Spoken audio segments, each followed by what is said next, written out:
Well, when I married Paul Fike, he was doing coal then. They was hauling it to Hagerstown. And that was on a truck that would haul 100 bushel. Well, he'd get someone to help him, and maybe he could get someone to help him dig a load of coal, and maybe he couldn't. But if he did, he got a load, he'd haul it down to Hagerstown to a broker. And then that broker down there would sell the coal out to people that wanted a smaller amount. So he worked in the coal mine himself a lot, but then he did have a helper. And they worked, I know Harvey Fike, that was Albert's dad, he helped, and Jack Teets worked, and I don't know who all did help. But at last, he gave it up. And he told me later, if he was to do it over again, he'd never went in a coal mine. He had to crawl around, but he was 30 inches high. The coal was 30 inches high. And then your wagon sits on this track, and that track's made out of wood. You know what a 2x4 is. And that's what fits the wheel. Well, when you get a load, I couldn't sit down and shovel, I don't believe, but he would sit down and shovel coal and fill those wagons up. It's called a wagon, but he didn't have more than one. And he'd push the wagon outside, and it has a tracker running, a wooden track, and he'd push that wagon outside, empty it into his truck. His truck sits so that when he come to the end of this railing, when he had his truck on, or that little truck on, he'd empty it and then go right back in the coal mine. And he worked at that. They hauled coal to Hagerstown, and the schools, Garrett County schools, he had French coal for that. That'd be on record, you know, that he had coal. If we didn't have these books, we could have showed you these books where he 25 bushel here and 50 here and 100 here. He got paid for some of it he didn't get paid for. They wouldn't pay. They say, bring me another. I know a family said, bring me another load and then I'll pay you for the first load. And then he wouldn't pay for another load. And so that was hard times too. And that was hard on Paul because that was where he was making a living. So finally he got a job with Glenn Frotz. Did you ever hear Glenn Frotz? He was a timber man. And so then he went to the woods to cut logs. And Glenn Frotz would log them out and take them to his sawmill. And he was with that I don't know how long. Then he got to making, what do you call them things? Pellets. Pallets. You know what pallets are that he worked for Dick Kite and made pallets over here at Markleysburg. So he was, in the summertime, he didn't go for the coal mine. He went for other kind of work. And then he made Dot's cabinets out there. And he made that shelf that's against the wall there. And he made her cupboard. And he was always making something out of wood. And that was his specialty, it was the wood. When he had a coal mine, he had an inspector come, and what all did take place when he worked in the mine, because they kept up with him, see. And then this water, when they closed him down, is because of the water running into the stream, sulfur water getting into the mains. You probably heard about that, how they worked on that. But yeah, she'd start out in the morning and it'd be snowing real bad. And my brother stayed with us, and he helped Paul. But when she started out, she was only 6, you know, And I'd look out my bedroom window and watch her going down over the hill, and it was just pouring the snow down. But I thought maybe she'd get lost or something. Oh, lots of worries, and they're all over now. I didn't like a farm, but when you get married, you go where you have to go to make a living. But he was working in the coal mine when we got married, and then after, he worked in there a long time. And the first thing you know, Paul and Jim Friend, they decided they was going to search for coal. And what gave them the idea for coal, I don't know. So they went back over the hill. Now, you know how the hill is, or you know about what I mean. It went back, and Jim decided to buy a share. And so there's two shares, Jim and Paul. And they're going to do this on the shares. Well, Jim wasn't in it very long, till he gives his up. He didn't want anything to do with it. So then they had to turn it around and put it all back into Paul's name. Well, it shouldn't have been Percy Friend. He was the man down here that does that work. He should give Jim back his half and Paul his half, but here he turns around and puts it all in Paul's name. Well, I heard Paul told his dad, he said, "Come, go with me. We'll go back over to Percy Friend and we'll make Jim's half back to him." And he said, "No, I'm not going to do it." So it stayed in Paul's name then, the whole coal mine. And then he paid his daddy a royalty. And then you got tax, you have to pay a tax on that coal too. So that's the way it went. And then he dug coal, and he got my brother to help, he got Jack Teach to help. Well, did Harvey Fike help? Harvey Fike helped. But they'd only worked for a while, and maybe Paul had a load of coal engaged. He'd tell someone, "I'll get you a load of coal." And looking for one of these or two of them to come out and help. And then they wouldn't come. Then that made him work that much harder to get the coal that he promised. It was a hard job. And finally he gave it up and went to carpenter business. And carpenter went to, I guess that's what he did. He ended up, it's a hard job, especially when you're bending over 36 inches high. It's a wonder he didn't have back problems. You thought he would. But you know, he never once complained about his back. No. It makes my back hurt just thinking. I know, just to bend over like that and Sit up straight. That's hard work, bending over to be 36 inches. Yeah, yeah. I do know one little incident. oh, Paul had some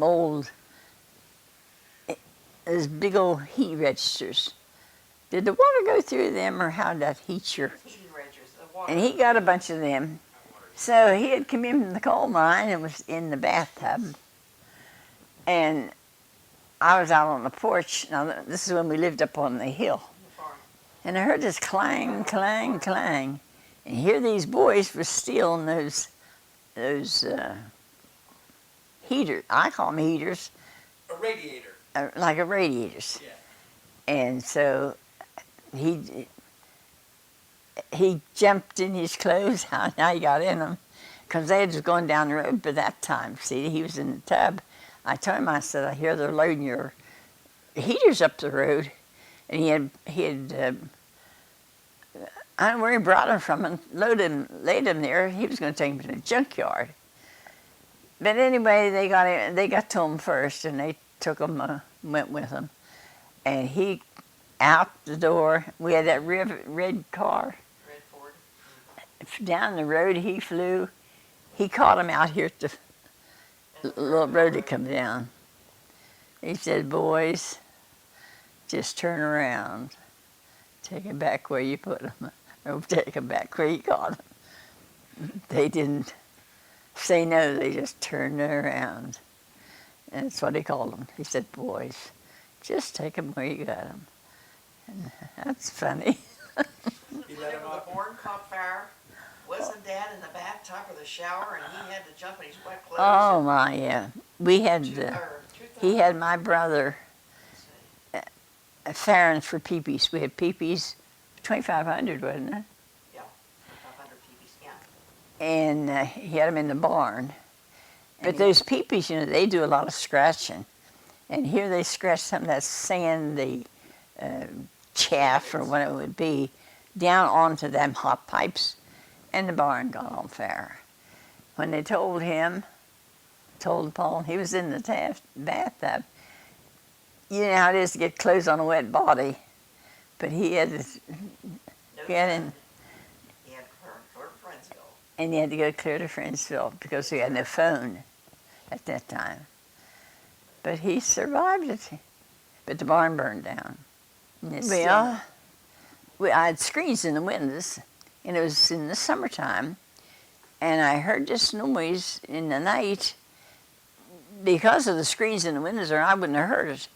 And they were making a noise, but they were almost ready for market.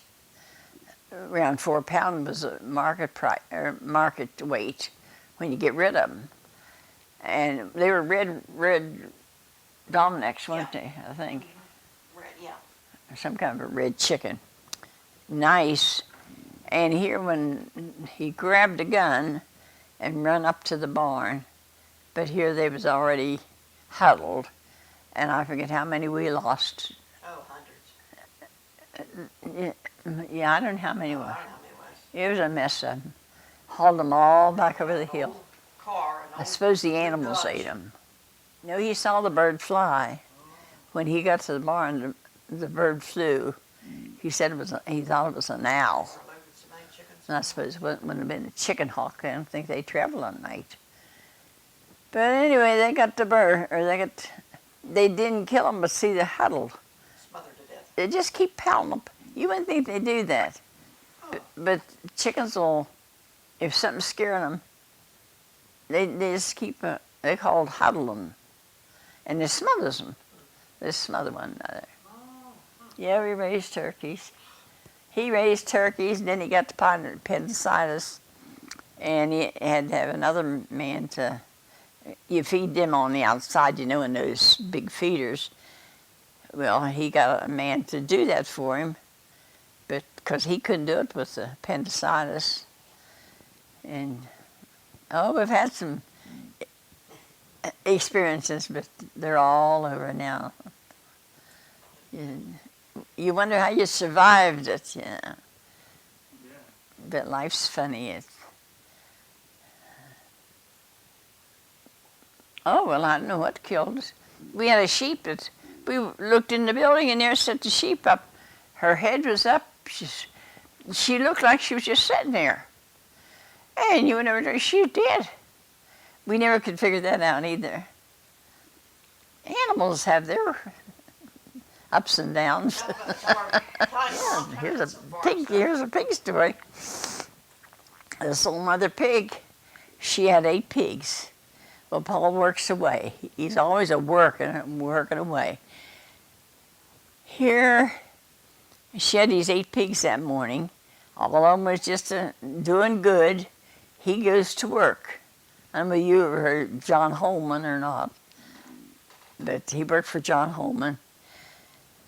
And went to work, and no one was there but me and my brother Clark.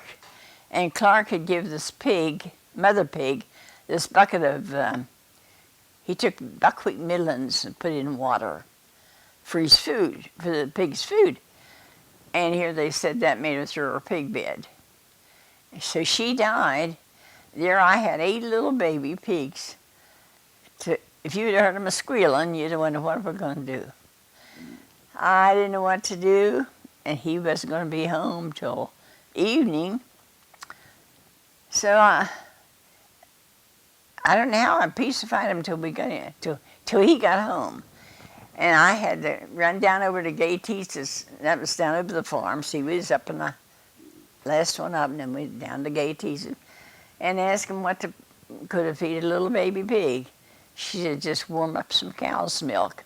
I ran back up over the hill, warmed up the pig's milk, and we fed him a teaspoon. Every 2 hours we give him milk on a teaspoon. We raised all 8 of them. One fell down the He made him a little baby trough and put him outside. For a while we had him in the basement. And you babied him just like a baby every 2 hours. But it was a job, but we got them, raised them all and sold them all. That's for sure. But it was, back in the 30s, it was hard times. You didn't, it was hard living. And I think a lot of people suffered it too. Now, what year was you born? 1958. Oh, see, you're Youngster. above that. You was little. Remember how you followed him around, and I'd say, tell him to get out of your road, and he said no. He said let her follow him around. What was you, 2 or 3 years old? But we had oil lamps for I don't know how long, and did everything. And then when we got electric, it was a shock almost like to have electric. But you survive it, but it's hard. But you don't realize that till you have electric and say, oh my, I wished I had known this sooner. Yeah, I didn't used to be party. It was nice to have telephone. And it was a party line. Did you ever listen to everybody? Yeah. Yeah. Yeah, you could listen in if you wanted to. I guess it's not very nice, but you might hear something you don't want to hear. That's your own fault.